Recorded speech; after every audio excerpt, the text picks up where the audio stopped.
roadway, traffic,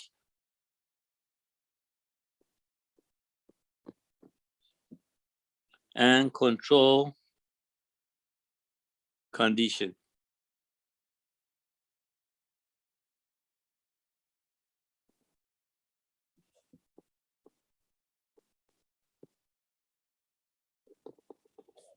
Okay, so that's the definition of capacity.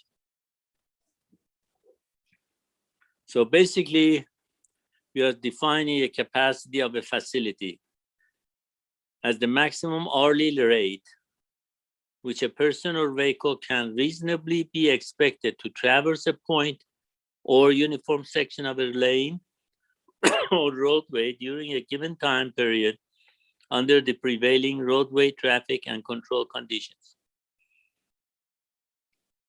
So this is the definition of a capacity which is used in many documents in traffic engineering. So what is the prevailing condition, which we call it roadway traffic and control conditions? What are they? Well, the roadway condition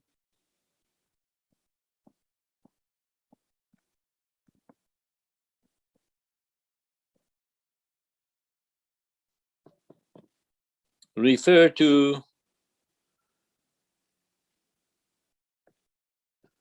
geometric of the street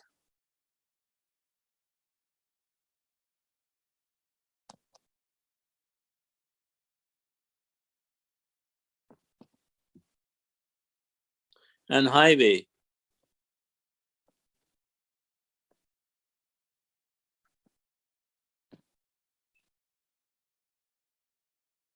Such as type of roadway,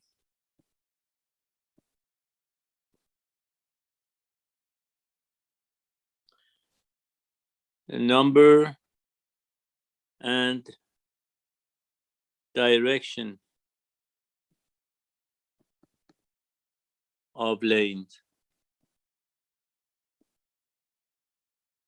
We talk about things about roadway geometric design. We talk about lateral clearance.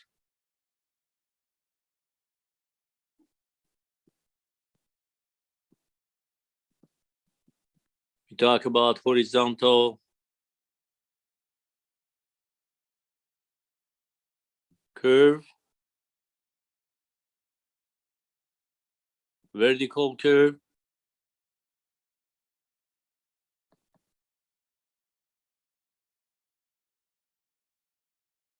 and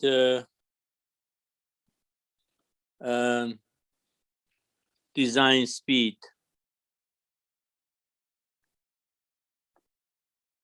So everything related to geometric design of a highway, that's the roadway condition. The next thing is the second prevailing condition that we mentioned was traffic conditions.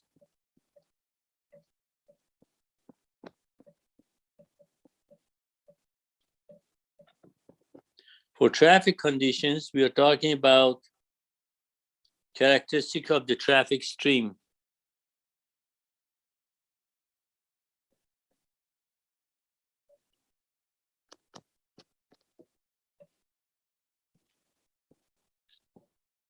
Characteristics of the traffic stream.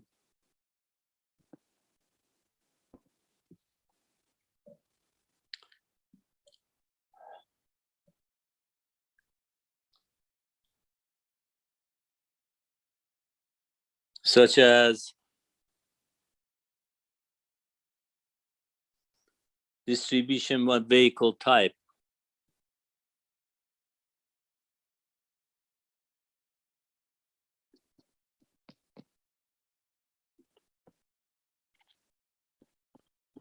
like what percentages of truck, what percentages of the buses, and so on, distribution of vehicle types.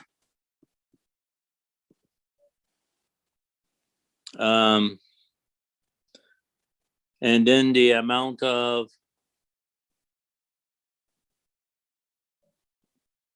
distribution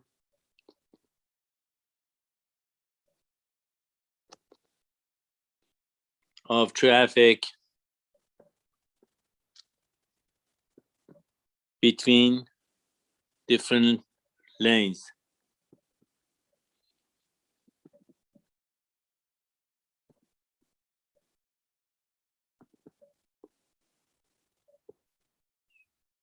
So these are some of the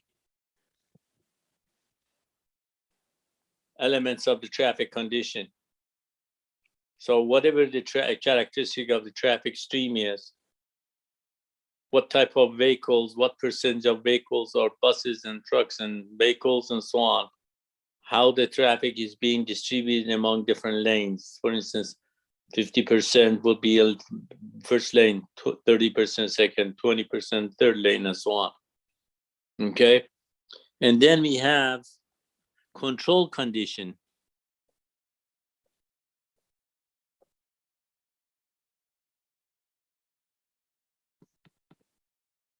Under the control conditions, it refers to the type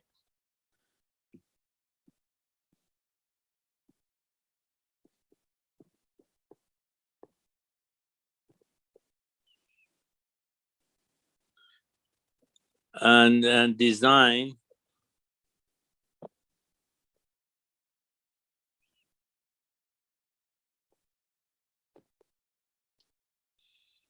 control devices.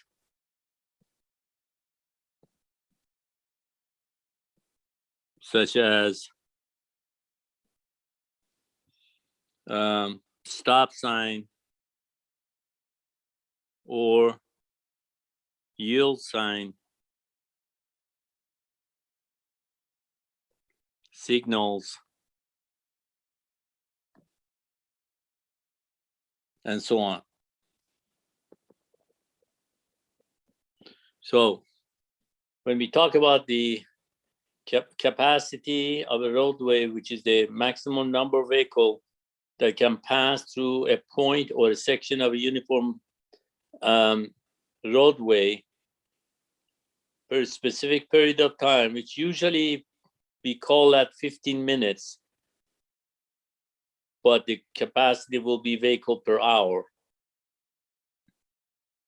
Under prevailing condition, which is the roadway, traffic condition, and control condition, this is what we mean by those prevailing conditions. Now, in our traffic, one thing that's very important is the level of service.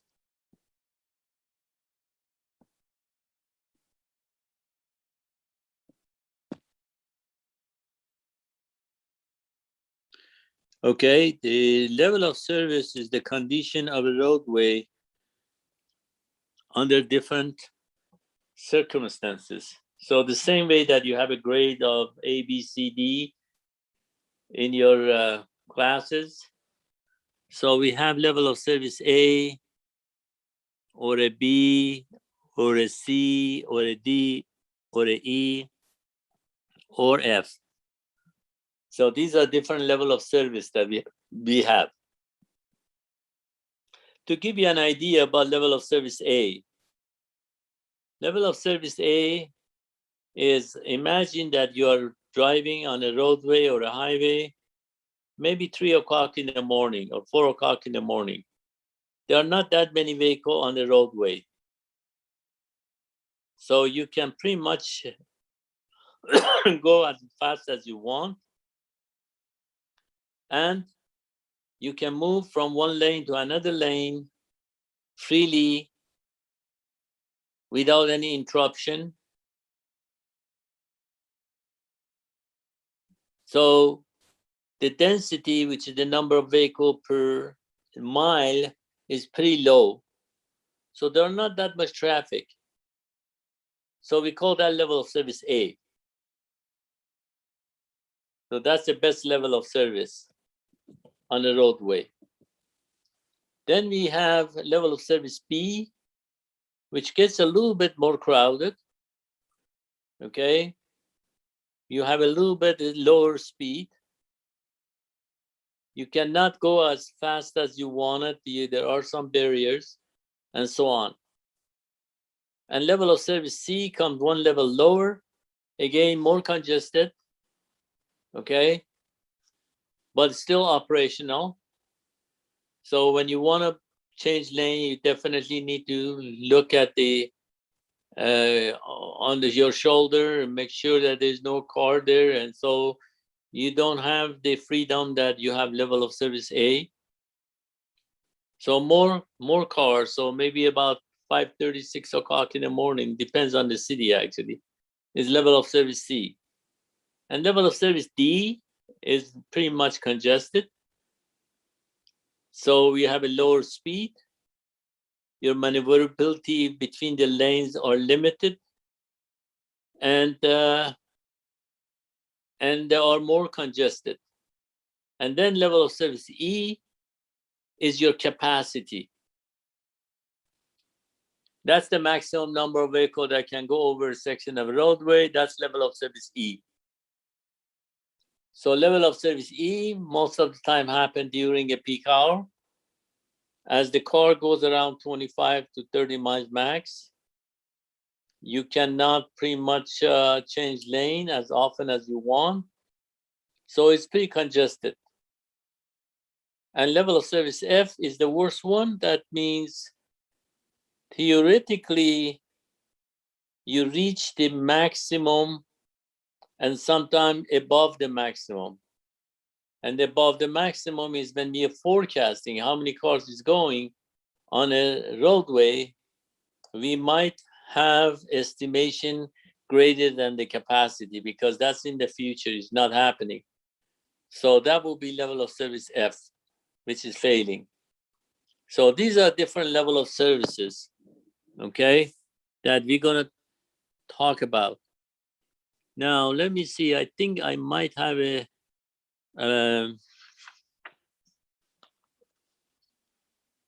photograph of the one of the pages.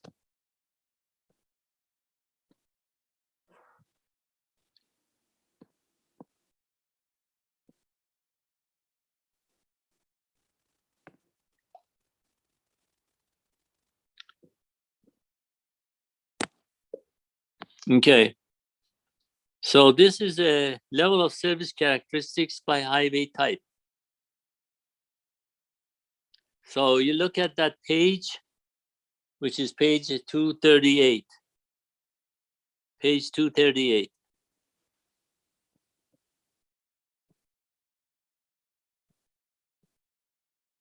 So you will see the different types of,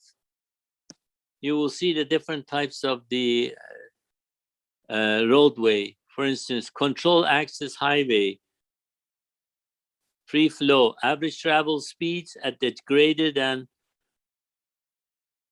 112 kilometer per hour, flow rate of 700 passenger cars, which is pretty low, and 32% of the capacity. That means you only occupying 32% of the capacity, which is pretty low. Then there's a multi-lane highway with the access control, and then there's a two-lane highway and urban and suburban alternate arterials. Okay, so basically you can read different level of services.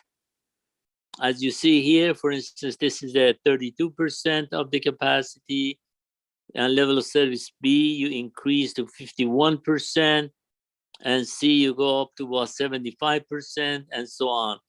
So the lower the level of services, you get closer to the capacity.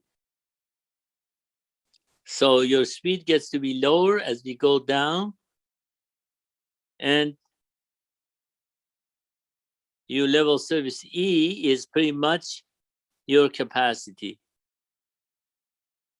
So you have 2,200 passenger car per hour, which is your capacity. That's the maximum you can have. and so on. So these are different types of a roadway, and you can read on different level of service what the different level of service tell you. As I mentioned in the summary, I just gave you an idea that what are the level of services. So couple things which is important. One is the important is the speed. Second thing is degree of maneuverability between the lanes, that whether you can really change lanes freely or not. So those are important on determining their level of service. Now, what happened is that when we are building highways, when we are designing highway,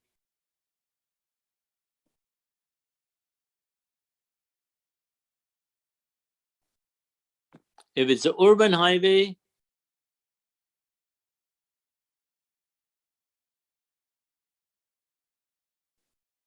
we are designing for level of service C.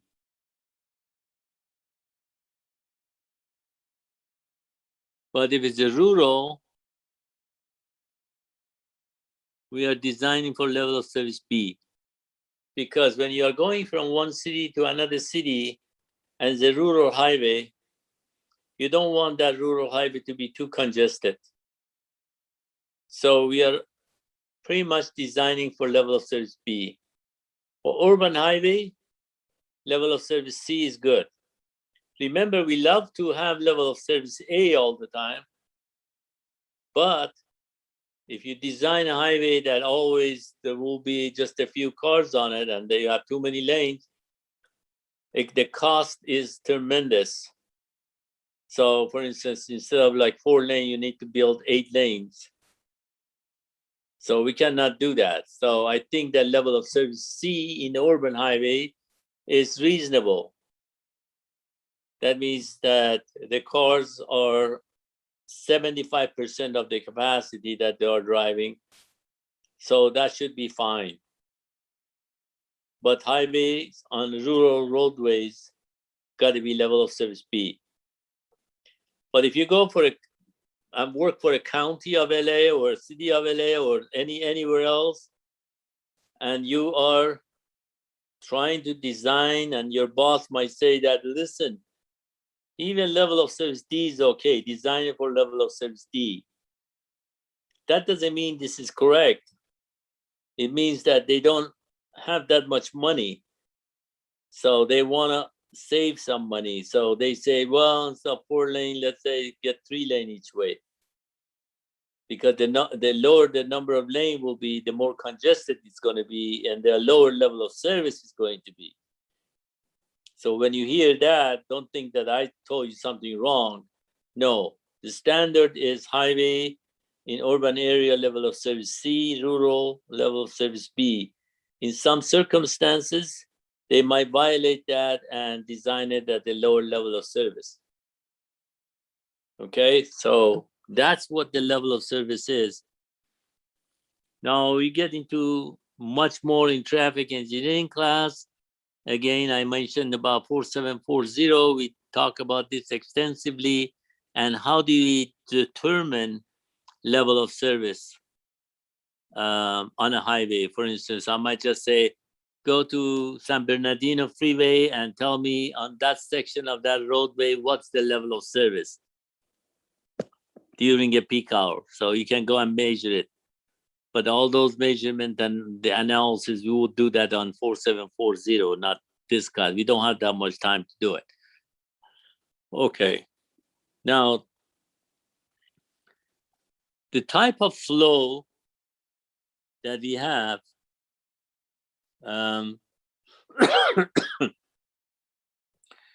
when we are doing the flow,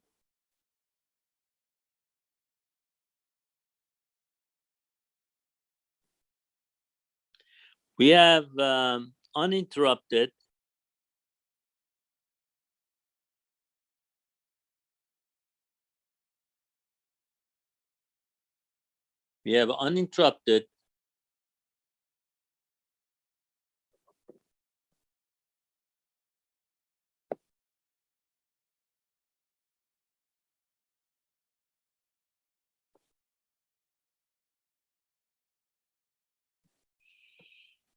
and interrupted.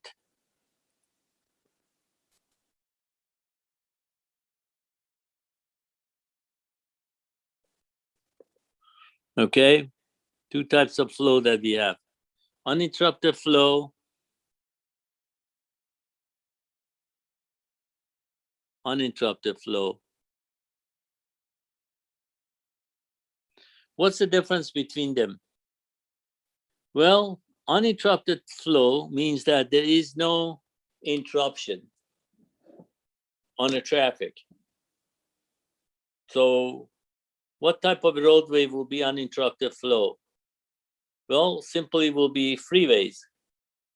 Because when you're on the freeway, there is no interruption. There's no signals, there's no stop signs. So it's uninterrupted flow. But interrupted flow is that when you have interruption by signals, stop signs, and so on, or intersections.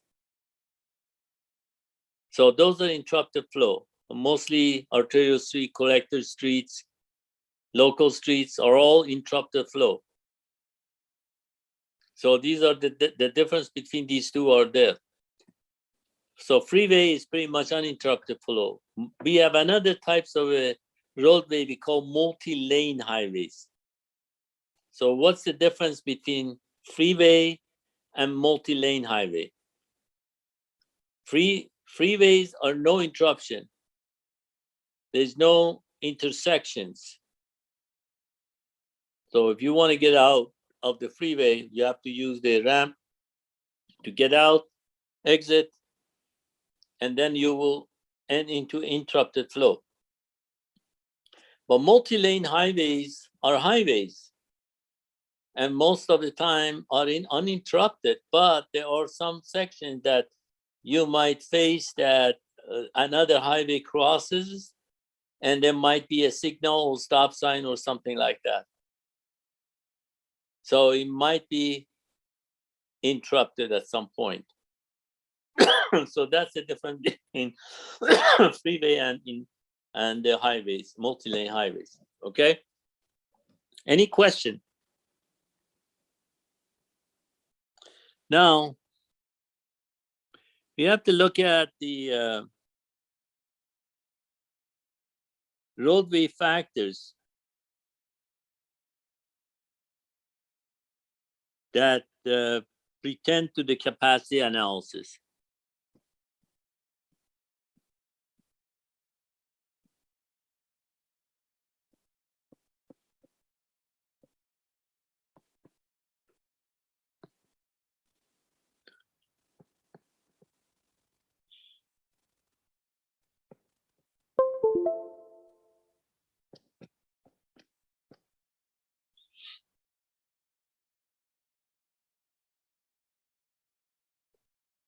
Pretend to capacity analysis.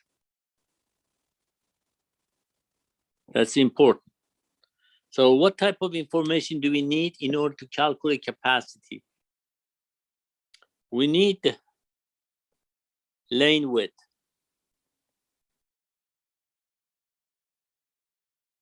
So we need to know what's the length, what's the width of the lane. So when you have a highway, we need to know the width of the lane. We need to know lateral clearance.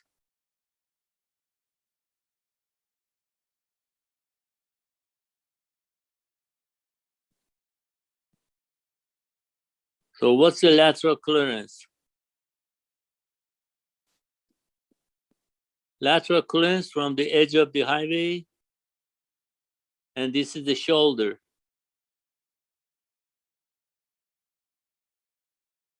Okay, shoulder.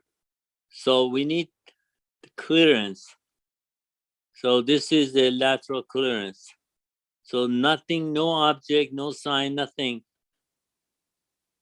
from the edge of the highway to the next barrier. That's called lateral clearance from edge of pavement. Okay, this is what we call lateral clearance. We need to know the width of shoulders.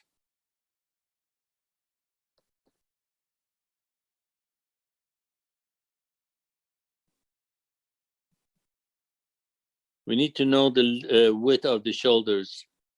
So this is the width of the shoulder, for instance, 6 feet, the width of the shoulders. We need to know the present and nature of auxiliary lane.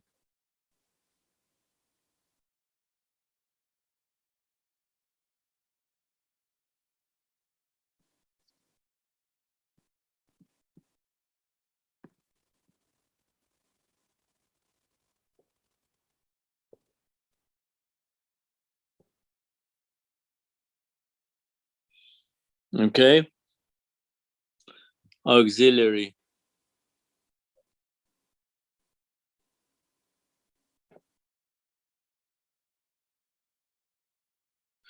Okay, auxiliary lanes, such as parking,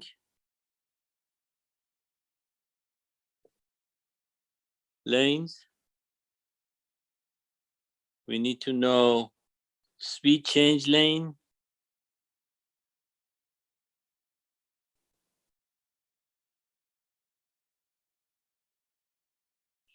We need to know towing.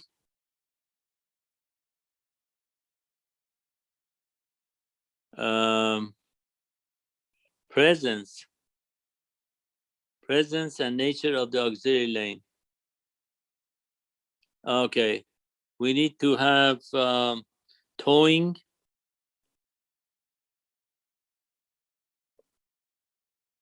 and storage lane.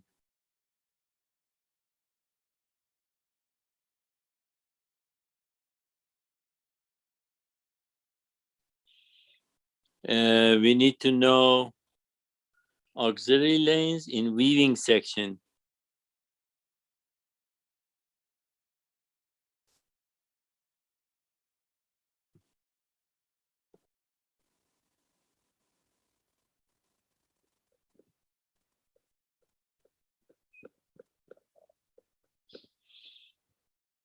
And then we need truck climbing lane.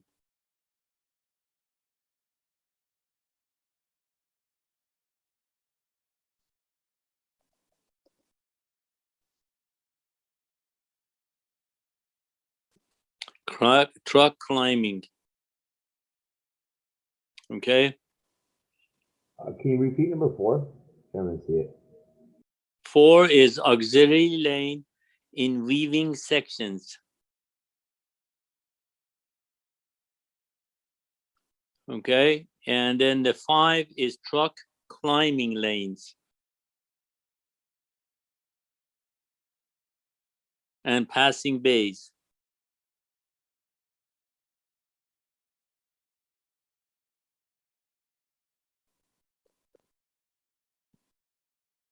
Okay, these are all in page 237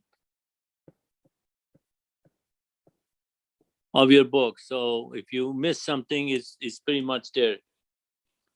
All right. So these are what we need. Actually, there are more. I will just talk about these and then we go to the second section. In order to find the capacity of a roadway, we need to know what is the width of the lane. So usually a good width is around 12 feet lane. That's perfect, or more. 14 feet we have sometimes. But if you have less than 12 feet, then the traffic is not comfortable driving, so the capacity goes down. We'll talk about that later. Lateral clearance from edge of the pavement. You should have a good lateral clearance. If you have a 6 feet or more lateral clearance, you're okay. But if you have less than that, again, that is the restriction to the movement.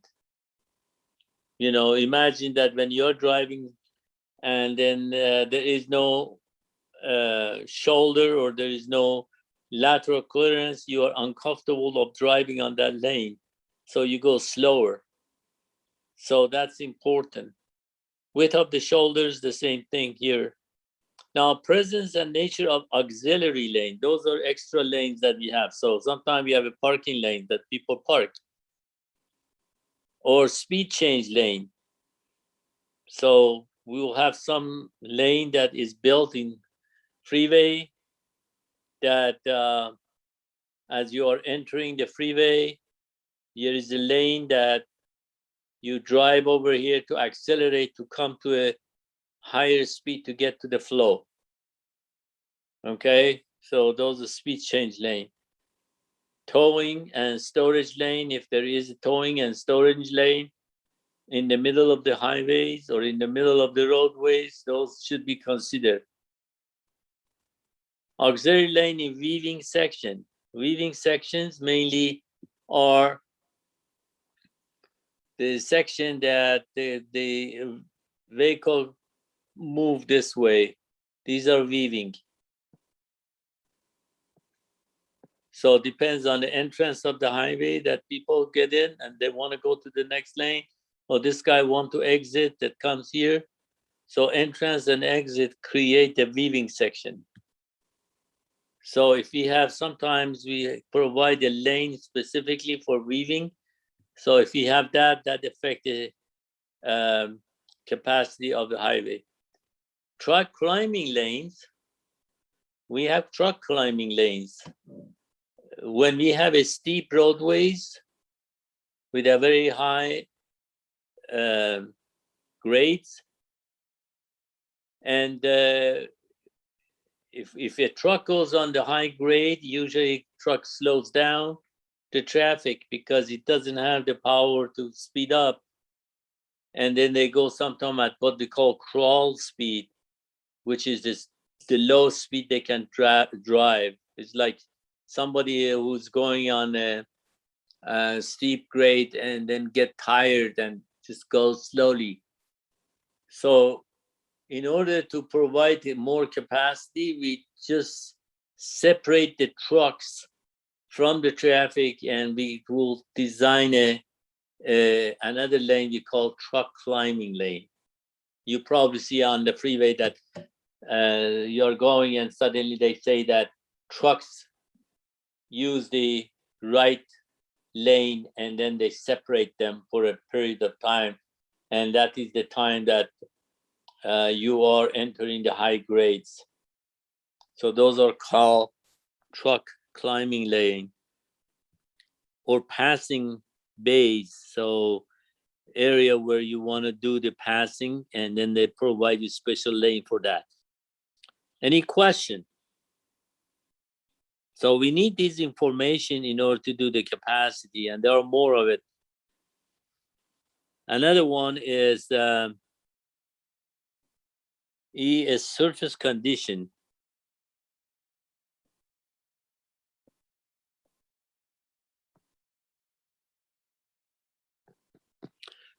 Obviously, if the pavement is good, obviously you will have more cars going on that roadway with a higher speed. But if the surface condition is not good, so people are careful, and that carefulness causes lower capacity. So the surface condition is important. So these are the variables that we have, and then we have alignment, which is important.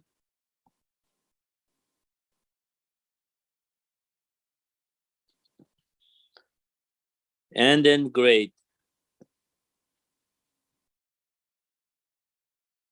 So on alignment, there's the two types of alignment usually we have on the freeway. One is called horizontal curve, one is called vertical curve.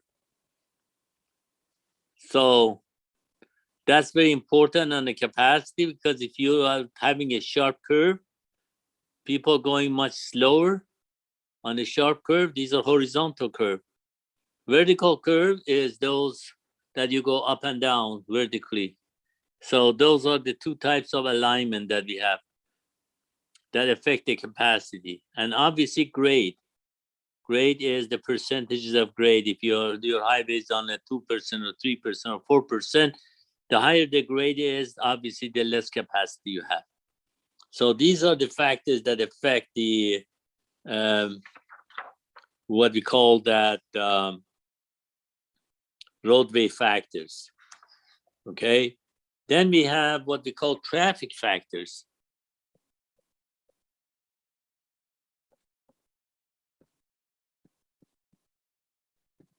On the traffic factors,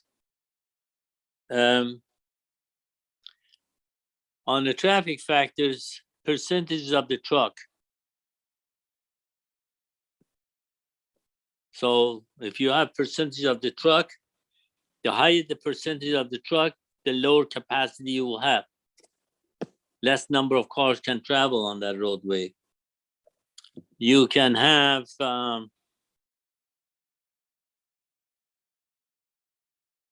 percentages of buses.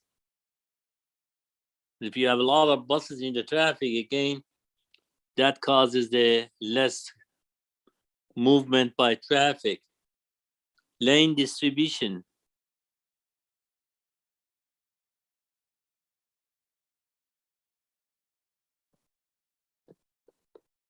So the traffic, percentage of traffic in each lane, that's the lane distribution.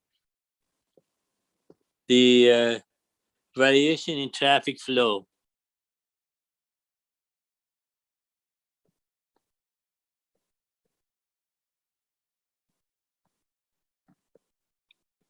If you have too much variation in traffic flow, that capacity goes down. Traffic interruption, such as yield signs, stop sign, signals.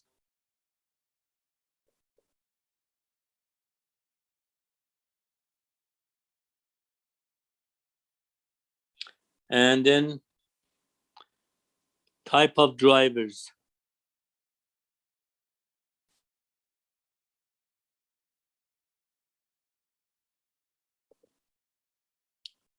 Are they commuter or other? So people who are going to work every day, those are the type of drivers. If there are more of them, they know what they are doing, so there will be more higher capacity. But if they are not the commuters and they are new to the area, then that causes the capacity to go down.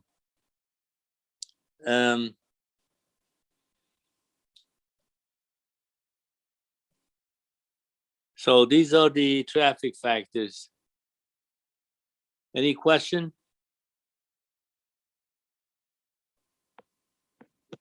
All right. The next thing we want to do is, again, we want to look at the at-grade intersection.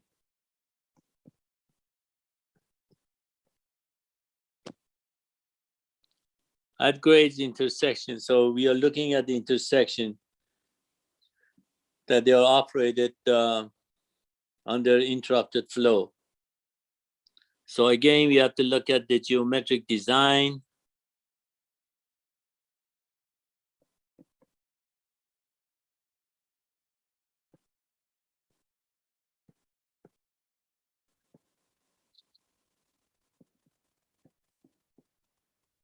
So geometric and roadway factors. What type of thing do we need on finding the capacity at the intersections? So these are the things that we need. We need to know where is that intersection. So we need to know where is the area, the area type. Is that intersection in central business district or other? Is it downtown or other places? That makes a difference. Number of lanes.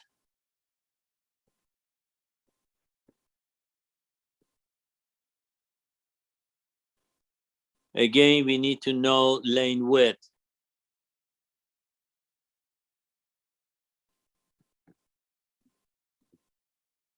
width of the lanes. We need to know the grade. We need to know provision of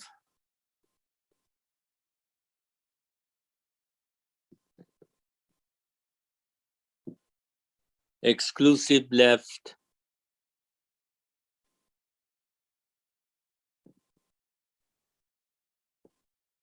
or right turn lane.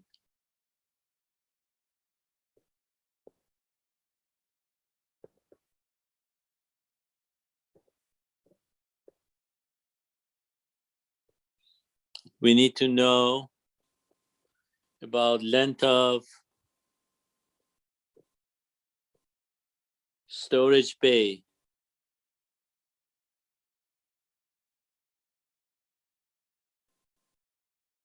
What left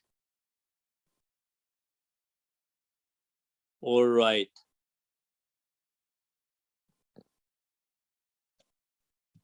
Turn lanes. We need to know about parking condition.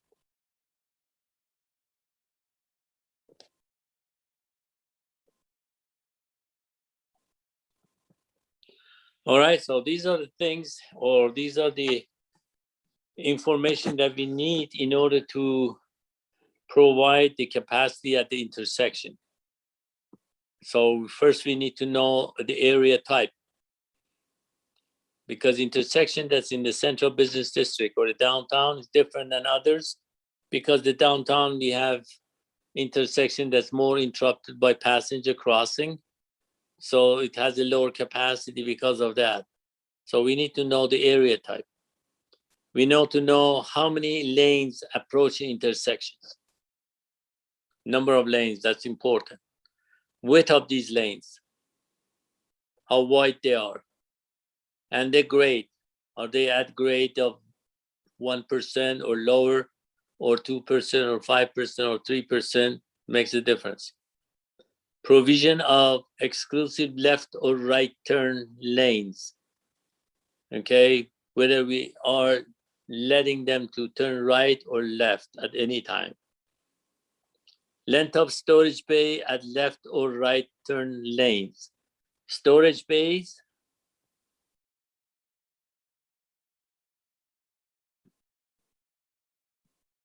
you know, when you have the lane, the intersection, the people come on the left, and this is called storage bay.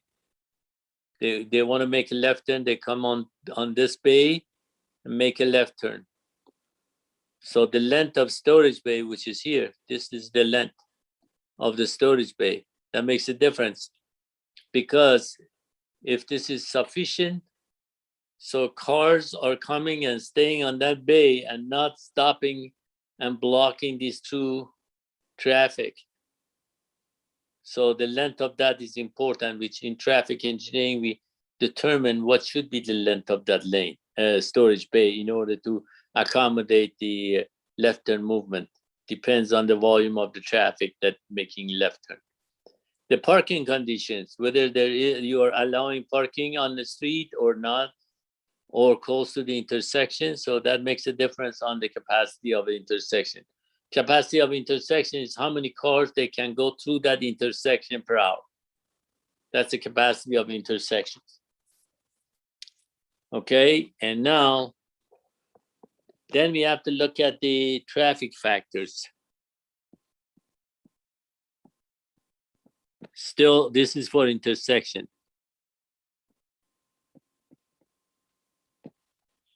On the traffic factors, we are looking at the volume by movement.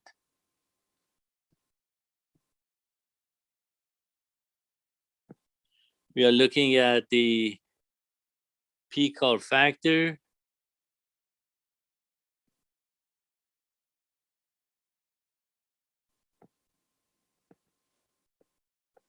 We are looking at the present of heavy vehicles.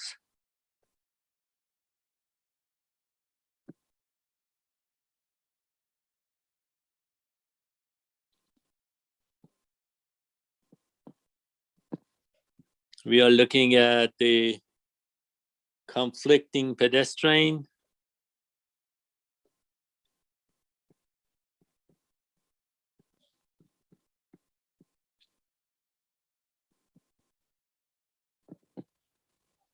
Flow rate.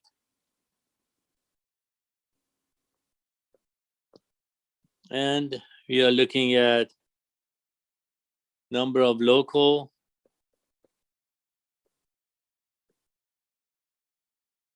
buses stopping.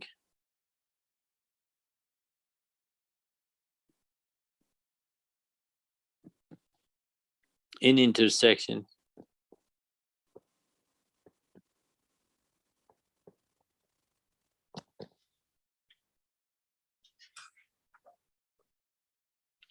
And then we are looking at parking activity in maneuver per hour.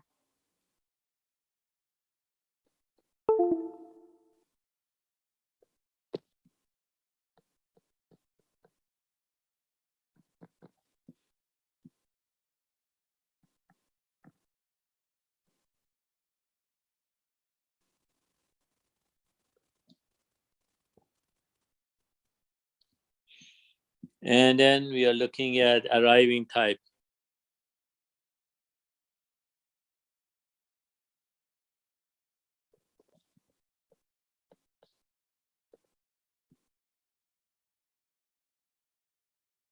Platoon or random.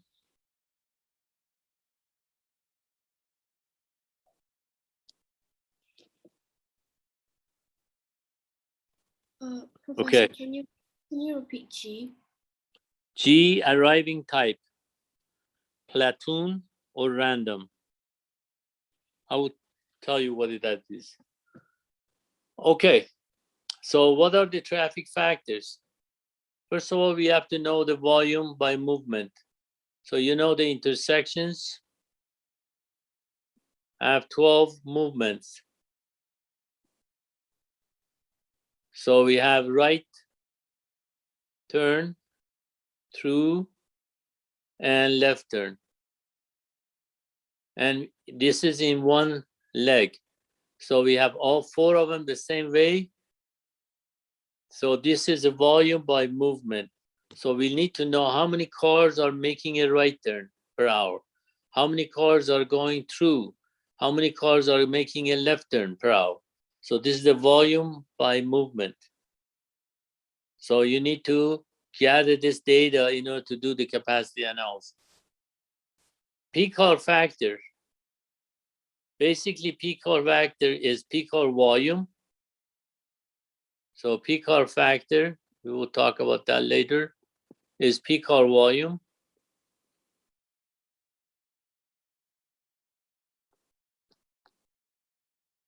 Divided by 4 times 15 minutes peak volume.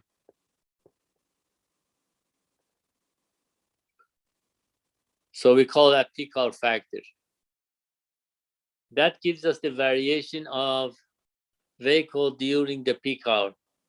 So peak hour volume, if you have a peak hour volume 1,000 vehicles going during a peak hour between 5 to 6 p.m., that's a peak hour. But you measure that every 15 minutes. So 15 minutes between 5 to 6, 5:15, 5:15 to 5:30, 5:30 to 5:45, 5:45 to 6. Every 15 minutes you measure and you add them up together, that's the peak hour.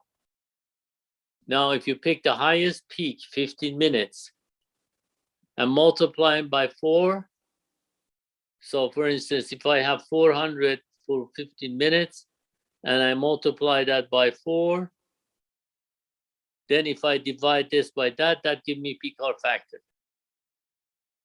which we use that in our analysis later on.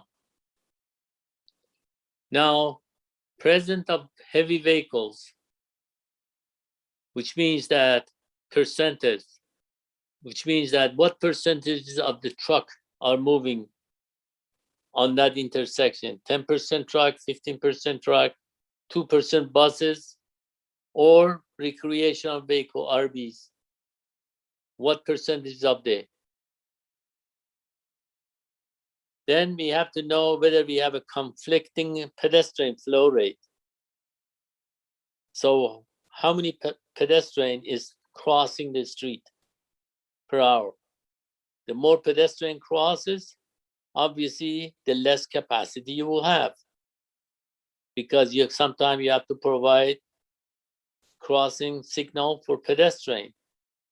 So vehicle has to stop, so the number of that go through the intersection will be less. Number of local buses stopping at the intersections. So when buses come at the intersection, they stop. Usually they stop right before the intersection. There's a bus stop here, or sometimes they stop after the intersection. This before we call near side bus stop, near side bus stop. When they stop after the intersection, we call far side bus stop. Obviously, the number of buses that are arriving and stopping here, preventing the cars to go through that intersection, so that will be less capacity. So the number of local buses stopping at intersections are very important. Now, parking activity in maneuvers per hour. What will be the parking activity? Because the more parking you have close to the intersection, and the higher the activity is, that means the short-term parking and so on. People, when get out of the parking, they want to go to the traffic flow crosses. That causes a congestion and less capacity. And then the last one is the arriving type. Platoon or random. Or the cars are arriving together.